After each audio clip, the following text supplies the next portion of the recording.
I am in conversation with Rush vocalist, bassist, keyboardist, Geddy Lee. Geddy, are you there? I'm here. The autobiography, it's called My Effing Life. It's much, much, much more than a musician's memoir, isn't it? I mean, you've really dug deep in the book. There's so much stuff about you that I didn't know. So I just wondered, was it hard to sort of write about your dad and your mum and your dad's passing and that early rebellion against your aunties and uncles after your dad had died? What was it like to revisit that stuff? Well, thank you for asking. It is a more tender part of my life. And I think when I first set out to write the memoir, I was motivated to try to somehow figure out the grief I was feeling after the loss of our close friend and bandmate Neil Peart, who had passed away in early 2020.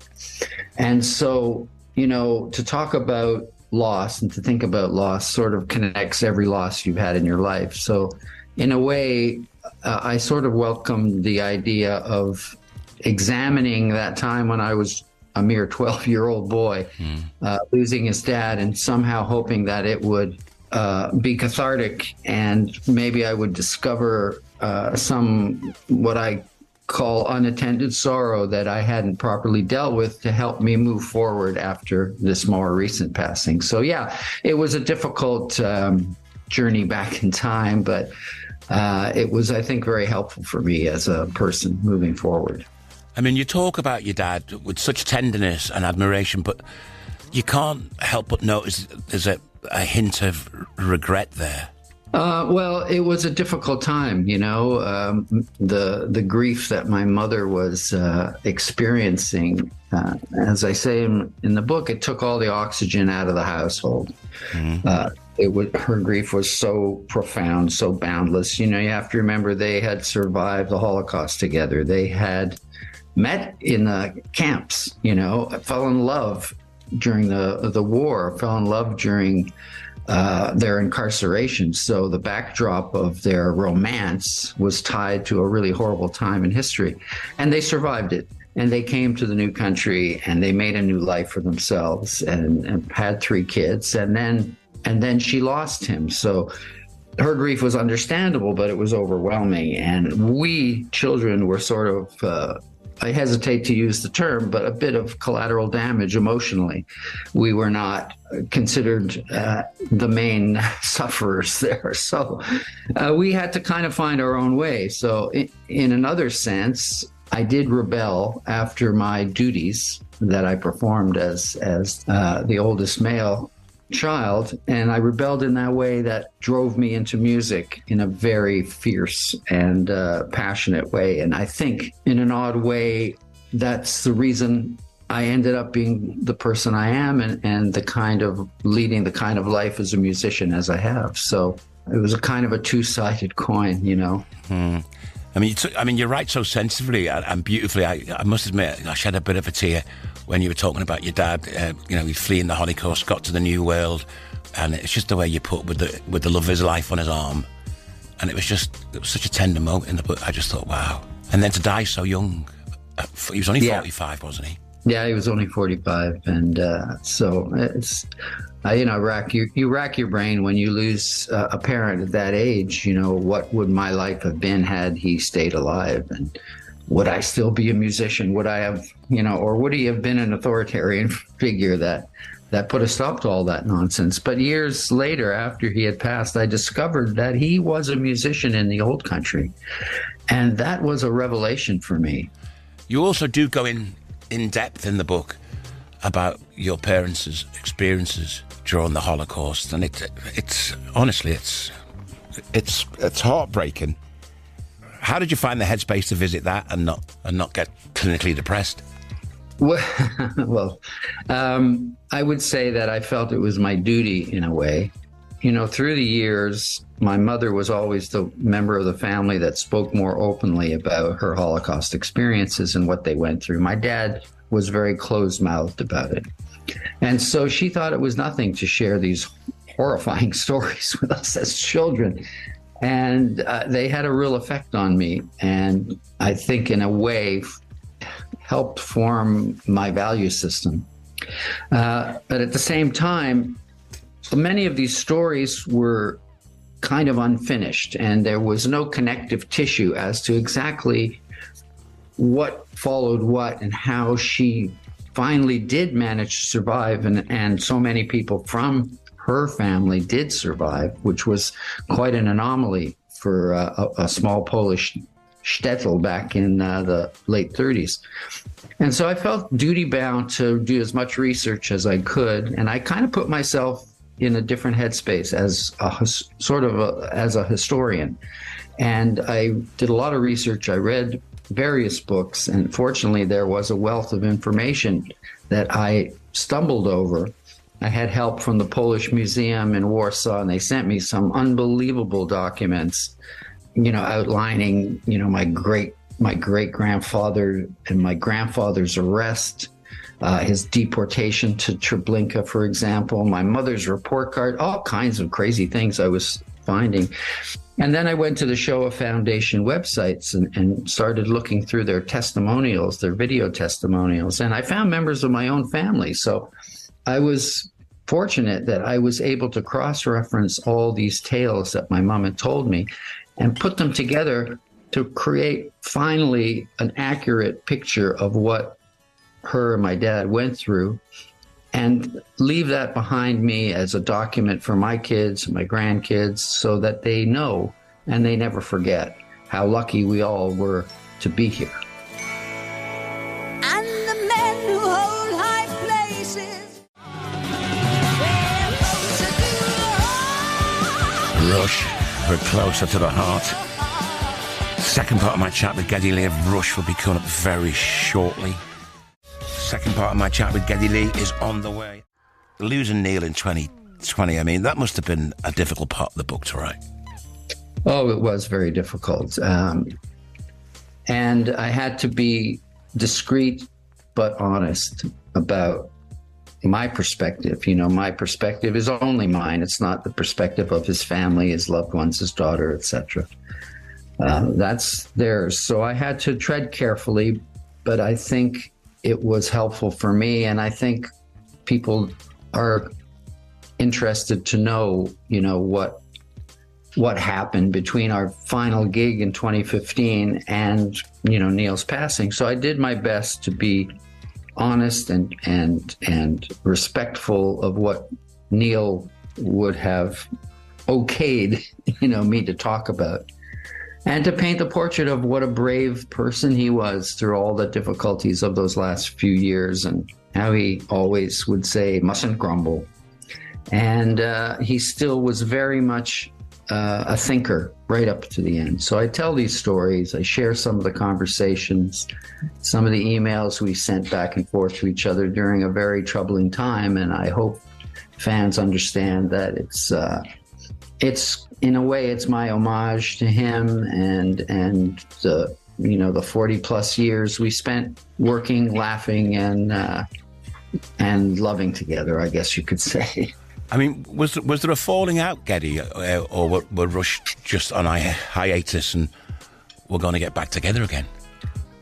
Well, he retired in 2015, and that was a hard and bitter pill for Alex and I to swallow. Even though Alex was having health issues of his own, he still wanted that last tour to go on, longer, as did I. We were very proud of the R40 tour, and I especially wanted to bring it to the UK because we have so many good fans there, and to Germany and to Holland, where we have some really diehard fans. But he had only agreed to do 30 shows, and we had to honor that agreement, and because he wasn't going to do any shows before that tour, and he acquiesced. So of course we held out hope that he'd change his mind, and he was having so much fun that he would say, oh, come on, we'll do another 20 gigs. But it wasn't meant to be. He was having a few health problems of his own in a different way, and I think that sealed the deal for him. And so at the very last gig, we were quite divergent in our moods. There was a dressing room that Neil was in that was ebullient and happy that that he was about to retire and enter this other phase of his life with his wife and his young daughter. And then you had Alex in my dressing room where we were kind of down in the dumps because we knew this could be the very end of our band. So it was conflicting emotions during that period of time. And of course, it was only a year later that he was diagnosed with glioblastoma, brain cancer. And of course, none of that mattered anymore. That was a moot point then. Greatest rock and roll drummer that ever existed, would you say? Well, he's certainly one of them. He was my favorite, but I'm biased. You've said, I can only hope that finishing this book will release me to return to what I do love best. What do you mean by that? I was really experiencing a creative block after his passing. And I think it was a combination of the 3.5 years of keeping his illness a secret, which I found hard. And, you know, the weight of his loss. And then we were thrown into a pandemic. So everyone was locked down with these feelings, you know, trying to make sense of them. You know, I had no desire to write songs. I had very little desire to even play my bass for a while. And that's unusual and out of character for me. So I threw myself into this memoir with the hopes that talking about my past and chasing some of these ghosts down would revive my spirit and put me in a better head frame to want to come back to music. A funny thing happened. My co-writer on my solo album and co-producer, Ben Mink, he discovered 2 songs that we had done very elaborate demos for, but never added to the record. My Favorite Headache, back in 2000. And so he sent me those 2 demos, and I talked to my friend, producer David Bottrell, and asked him to come and have a listen to them and to get his opinion on what he thought I should do with them. Well, he loved the songs, and he said, look, let me take them and play with them and clean up some of the sounds and see if we can put some new drums on it and see what happens. And so we did that, and he just breathed life into these songs, and they're for me very important because they made me realize that I still have something to say musically. And you know, so I'm going to release those songs, and they're on my audiobook version of my book, and they'll also be available wherever records are available, I guess, these days. But it's also made me more determined to get back to writing and try to do something new. Can you pick a song from the Rush canon to play to the Six Music audience? Oh, yes. I would choose a song called Headlong Flight from Clockwork Angels. All the journeys of this great adventure. That was Headlong Flight from Clockwork Angels, chosen by my guest, Geddy Lee. We're talking about his effing life. It's a great title. Thank you. It kind of works. It kind of represents me, you know. It kind of makes me smile. Tell me there's some funny stories about your life in Rush, please. Oh, my God. There's so many. There's a story in my book that I won't give it all away here, but there are some fantastic moments we shared as a band, and some crazy moments. There's a moment we were doing 2 nights in Manchester on our second UK tour, and we were staying at the Piccadilly Hotel in Manchester. And after the first night, Alex got himself into a cognac drinking contest with our stage manager, who is a 6'11" guy with a very tough constitution, and that was a one-way ticket to Palookaville, you might say. So I go into great depths describing the chaos that ensued that night. And there are so many stories, and a lot of them connected to England because, of course, we made a lot of records there during that period, Farewell to Kings, Hemispheres, and then we were back there for Power Windows, etc. And so the boredom of the studio also gave way to some antics, and I have a lot of fun describing them. And of course, the culprit usually at the core of them is always Alex, because he was such a funny and, heart on his sleeve nut bar that... I was telling him a story, on that tour, I nearly took his eye out in Liverpool. We were all sides, at the stage door waiting for you to come out with all our album copies to get signed. And he signed my album, but people were pushing me. So once he'd signed it, I pulled the album away, and the tip of the album caught me in the eye. And he went, oh. And then they all rushed him to the car thinking he was getting attacked or something. That was me. Okay, well, I'll tell him you're sorry about that. I've told him. I was 13 and I was so excited, and so that was me. Anyway, listen, your first book, Geddy Lee's Big Beautiful Book of Bass, it was an international bestseller. And this book is so beautifully written. Is writing a thing that you're taking seriously now? Can you see yourself going down the writing angle? I can, actually. I do enjoy it. Somebody asked me that question at the Beacon Theatre, and I said, I played in a cooperative. I played in a band for almost 50 years of my life. So that is art by collaboration. That's working with other people. I don't really care what anyone says, how singular they think they are as an artist. You are always dependent on someone else in the studio, either your bandmates, or if you're a solo artist, the producer, engineer, etc. So it's by nature a collaborative style of art. But writing is more solitary, and you're kind of alone with your thoughts, and you have to figure them out, and you have to get the words in the right order and express yourself and keep pushing yourself to express yourself better. And I really did enjoy the discipline and the digging around in my abstract to form sentences. So I did find it very gratifying, and I would like to try it again. I don't know what I would attempt next time. Surely you've got a book of ideas. Oh, that might be I could write about that. I do have some ideas, but I have to sort through them and see which one real. I would actually like to try writing fiction at some point too. Listen, whatever you do, I'm sure it'll be successful. I appreciate your confidence. I'm just thinking, a book tour must be a lot less crazy than a rock and roll tour. Yeah, well, it was very odd last night because I didn't know what to expect. I've never done something on this scale before.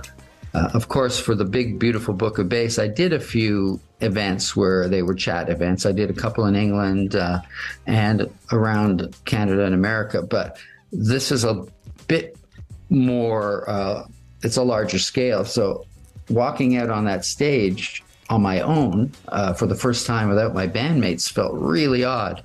And I kind of anticipated that was going to happen. So I made sure I had pictures of Alex strewn around the sort of faux living room we've created for these chats.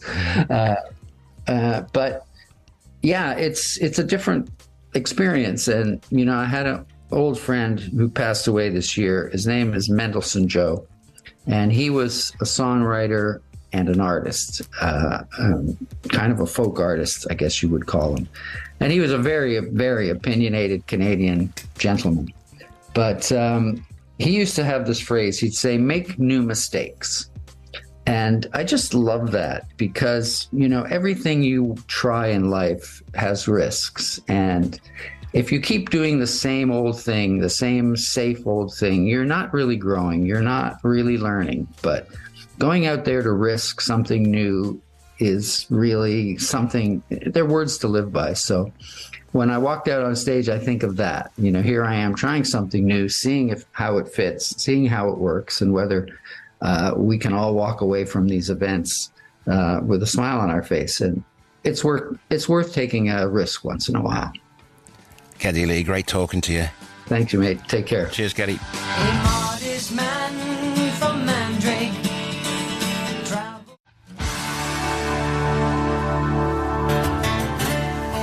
Rush with Cinderella Man. Thank you to my incredible guest, Geddy Lee of Rush. His new autobiography, My Effing Life, is out now.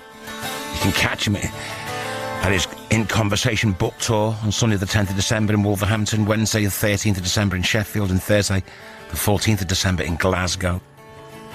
For full tour dates, go to rush.com.